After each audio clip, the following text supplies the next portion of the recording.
Good morning. I'm driving to my annual physical, but I wanted to make a quick video because I'm having blinding clarity on a rhetorical tactic to look out for. So there's a rhetorical tactic that is pretty tricky, that is worth being aware of. It has come up a few times in my personal life. So my girlfriend wanted to ask me to do two things better when I take a shower. We don't have to get into the details, but one of them was clean up after yourself better, and the other was, and don't rip the shower curtain. She says there's no reason that the shower curtain should ever possibly, the cheap shower curtain that cost 97 cents and made in Taiwan should never, the hole should never, rip off. And it's a big issue. So on the first, and then this tactic was used by a good friend in a very passionate, sort of famous debate about the merits of smooth driving when you're talking about from the perspective of passengers. Okay, so those are the two issues: showers and driving. Okay, so on the shower front, it's a two-pronged complaint, right? Two prongs. There is one issue and then there's another issue. Now they're both under the generic header of shower. But so on the first one I said, you're right, I'll do better job. And I'm sorry. And then on the second issue, I say, well, she wanted an explanation. Why? How does this possibly happen? There was indignance and unnecessarily combatively framed comments. Instead of just saying, please don't do this, it was incredulous. It was an incredulous inquiry. How does this ever happen? How could it possibly happen that that the cheap ass shower ring would be come off and like rip? Now, by the way, if that does happen, you just punch the metal fucking shower hook right through the liner until such time as it's time to replace those things anyway. Sure, it doesn't look the best. It's not ideal, but I think it does. That's the mechanism. You use the. This fucking traffic. I'm gonna be late. It's an accident or something. You use the. I don't know. Are you supposed to grab only the metal rings? To open and close the shower, I hold on to the shower curtain, and sometimes in a given shower, you're opening and closing it several times, and so regular wear and tear would explain a certain amount of it. So. Instead of just saying, I should have just said, you're right on both counts, I'm sorry, and that's it. But to me, there was such incredulousness that just naturally I felt there was some sort of better explanation owed, right? Oh, if your boss wants to know why something went so wrong, is it enough to just say, I'm sorry, it won't happen again? That to me is kind of empty words. I'm offering you more. I'm saying, I'm offering you some theories as to why this could happen, or sort of managing your expectations as to why this might happen again, even. I'm going to try not to do it. Obviously, I'm not looking to do it. However, if it does happen, maybe you can manage your own, sort of disaster reaction. The unjustified sort of agita from... I said, we're really in the weeds on this one. Because then so what happened was she used the tricky rhetorical tactic that I am having blinding clarity on this morning, and as what to look out for. So she muddled the two concerns, basically. So it's a two-pronged complaint, but in order to score points on both, you can just muddle back and forth at will.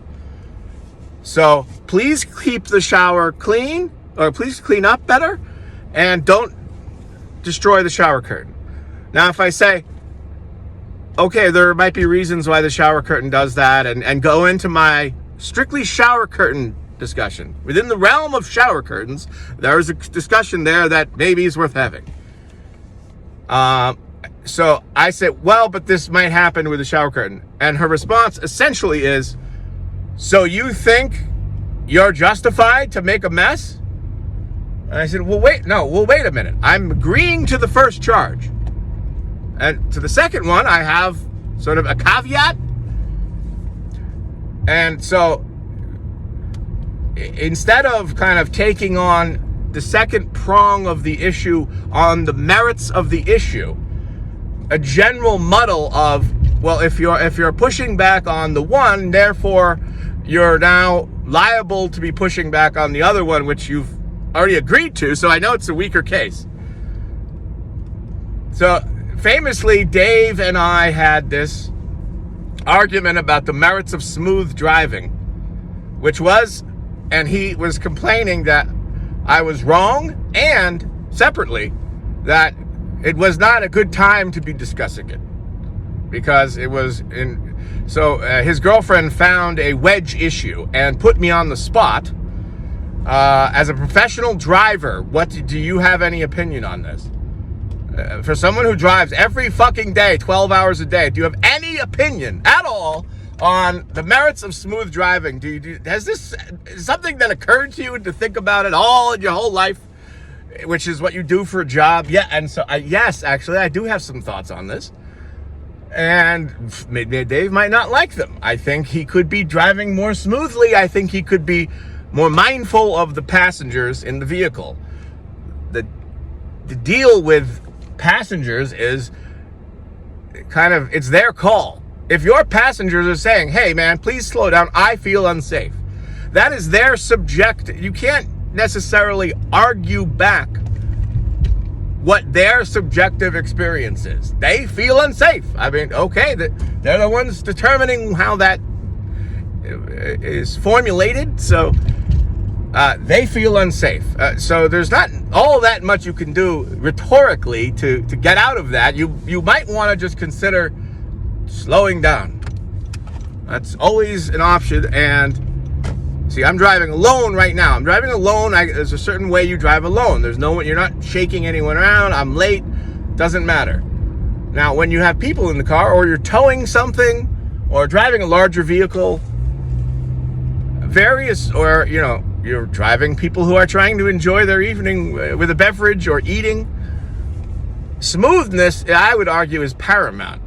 We want driving Miss Daisy, not Mario Andretti.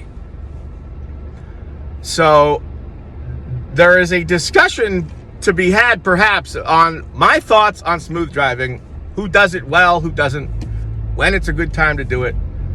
But then Dave used this tricky, and I would almost call it cheesy, rhetorical tactic, but it's actually quite a intelligent, even if it's done unwittingly, it's an intelligently tricky tactic, because at the time the subject is kind of confused and arguing on two fronts, and one front has been abandoned, but they're constantly made to come back and defend that as a generic sort of placeholder for the entire discussion.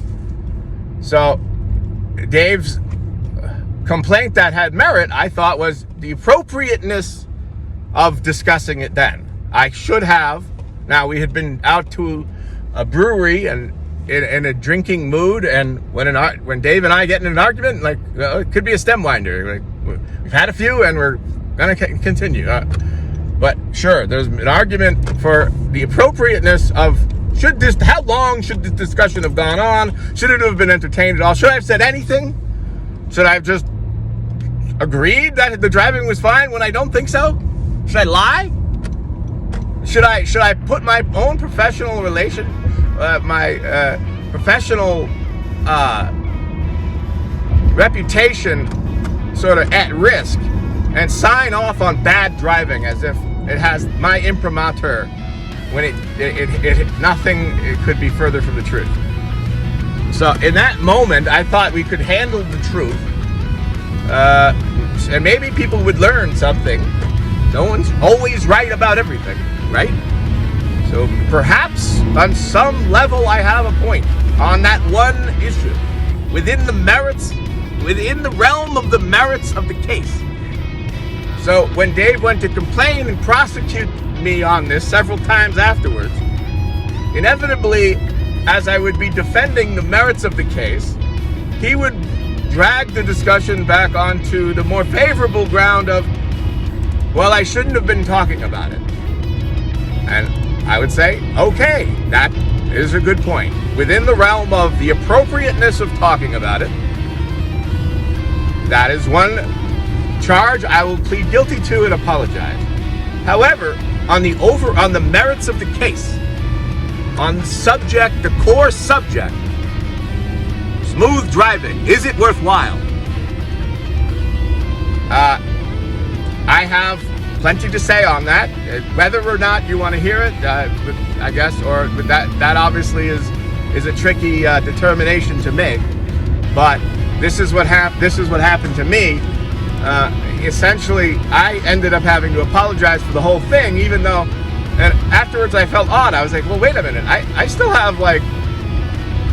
think I'm right on the one, strictly on the matter of passengers. And if passengers are objecting to the way you're driving, there's not that much you can do. I'm sorry. I drive passengers professionally. There's a certain way to drive. You could basically, on a standard airport run, I drive as fast as possible within the realm of smooth driving. So you can be fairly aggressive, you can go fast, but you gotta watch out jerking the wheel, and a lot of this hunting for the best lane at every possible moment is oftentimes not worth it, because your lane shifting is discombobulating for the passenger. So if you're speeding, if you're going faster than the client or the passenger thinks you should be going, and you're like bobbing in and out of traffic, perhaps there's something to look at in your driving style there, or not, or take or leave my advice. So, but this tactic of muddling the two concerns into one, because one case has been agreed to but the other isn't, is sort of a tricky, cheesy tactic that I object to, and has been on my mind since the driving debate. And when Sandy used it on me last night about the shower discussion, I said, well, wait a minute, this reminds me of something. This is BS. Anyway, Boozy Pundit out.